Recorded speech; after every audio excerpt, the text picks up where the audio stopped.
Escolta'm, doncs ens apuntem a aquestes propostes, Esther, però són molt joves. Quants anys tenen? 14 i 15 anys em van dir que tenien, però la noia, per exemple, la Marta, amb 11 ja estava fent de blogger. Vull dir que... Petits Davids Guzmans. Sí, d'aquí uns anys estarem aquí a l'Àrtic, ja veuràs.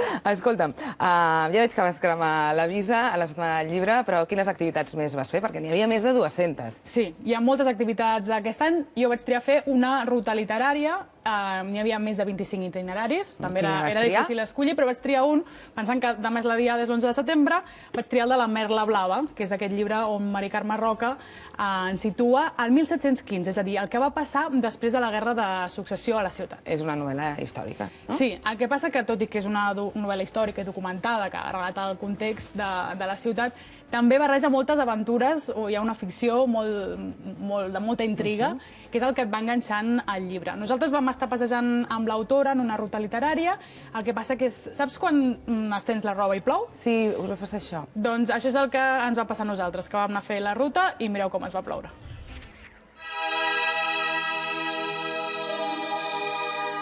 La Merla Blava és una novel·la d'aventures ambientada en 1715 i que explica com va quedar Barcelona després de la Guerra de Successió. En aquesta ruta el que farem és seguir les passes dels personatges que hi surten, dels principals, tant els de ficció com els històrics.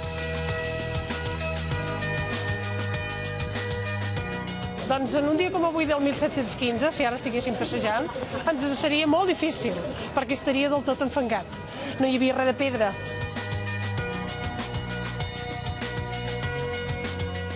Mariana de Copons era una espia que va tenir un paper força rellevant durant la Guerra de Successió. Clar, jo li havia de donar una mica de vida a un personatge que devia ser tan atractiu, tan embolicaire, com per enredar el cap de les tropes valones, que era el coronel Lecarchois.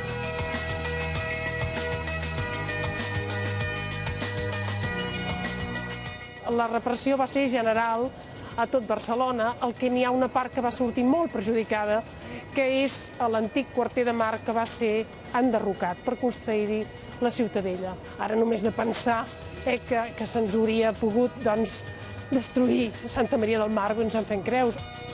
Des del mateix moment que va acabar la guerra, a l'endemà mateix, i és una cosa que a mi m'ha sorprès moltíssim, la capacitat que va tenir la gent de dir, bueno, bé, que la vida continua, i tornem a treballar, i tornem, a aixecar-nos. I, a més, aixecar casa seva, també. L'objectiu també era fer una novel·la d'aventures, però hi volia que hi sortís aquest pòsit d'aquesta destrucció, intencionada, perquè el que es volia, era acabar i fer una ciutadella que no era per protegir la ciutat, sinó per vigilar-la. Escolta'm, Esther, encara tenim temps per fer alguna d'aquestes rutes? Oh, i tant. Teniu fins diumenge per triar l'itinerari del llibre que vulgueu i també per anar a l'Avinguda de la Catedral a remenar entre els llibres. No sé si en comprareu tants com jo, però podeu triar i remenar. Molt bé, moltes gràcies, Esther, que vagi bé. Va, seguim amb més continguts d'actualitat. Demà s'estrena la nova pel·lícula de Julio Medem.